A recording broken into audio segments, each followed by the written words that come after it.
मित्रों, नॉर्मली जो नाभि डिग जाती है उसके दो कारण होते हैं। पहला सबसे बड़ा कारण है कि अत्यधिक वजन उठा लेना या गलत तरीके से व्यायाम कर लेना, या फिर ज़्यादा ही गलत तरीके से उछल कूद कर लेना, इस वजह से नाभि डिग जाती है।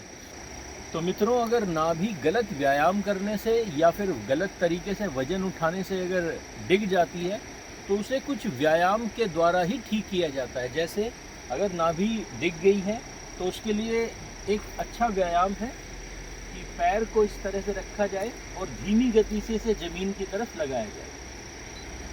मित्रों, नाभि अगर डिग जाती है तो पेट खराब हो जाता है, डाइजेशन बिल्कुल खराब हो जाता है, कब्ज़, लूज मोशन, इस तरह की समस्याएं आती हैं।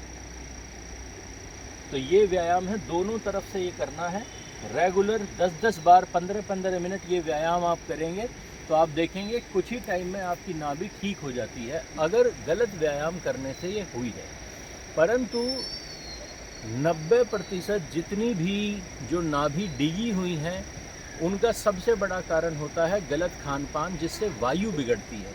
और जब वायु बिगड़ती है तो यहाँ पर इस एरिया की जो वायु बिगड़ती है पेट की, तो वो नाभि डिग जाती है। केवल नाभि नहीं, बहुत सारा जो तंत्र है वो केवल इसी कारण खराब हो जाता है, क्योंकि वायु बिगड़ रही है, वायु दोषों में गिना जाता है।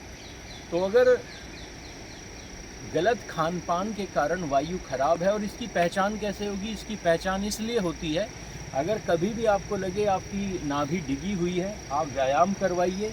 किसी वैद्य के पास जाके जब आप व्यायाम करवाते हैं, या फिर इस तरह से भी 2-3 अभ्यास होते हैं, ये खींचकर हम नाभि को सेट कर देते हैं। तो अभी जो व्यायाम बताया या फिर इस तरह की चीज़ें करने से नाभि थोड़ी देर के लिए सेट हो जाती है, परंतु थोड़ी देर बाद जैसे ही व्यक्ति उठेगा, चलेगा, फिरेगा, अगले दिन फिर से नाभि खराब हो जाती है। तो ये किस कारण हुआ? क्योंकि उसके पेट की वायु बिगड़ी हुई है। तो इससे हमें समझ जाना है कि वायु बिगड़ी हुई है और उसके लिए क्या करना है, खान पान को इम्प्रूव करना है। जब भी वायु बिगड़ेगी भोजन गलत तरीके से करने से, तो हमेशा जीवन भर के लिए नाभि डिगी रहेगी। इसका एक ही उपाय है कि आपको शाम का भोजन जल्दी करना है। अगर आप शाम का भोजन जल्दी करते हैं तो वायु नियंत्रित रहती है। आप लेट नाइट डिनर जो लोग करते हैं उनकी वायु हमेशा बिगड़ी रहेगी। तो भोजन जल्दी करना है, हल्का भोजन करना है।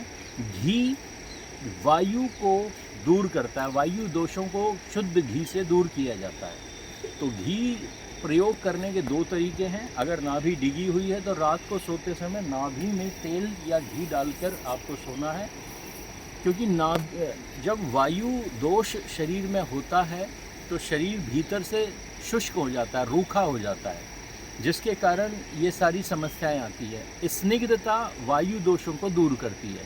तो नाभि में तेल डालकर सोने से, नाभि में घी डालकर सोने से वायु दोष दूर होता है। दूसरा, जब भी आप अन्न खाएं, जैसे मूंग की दाल की खिचड़ी, दाल चावल, अन्न में बहुत सारे गुण हैं, परंतु एक दोष है अन्न में, अन्न वायु को बिगाड़ता है।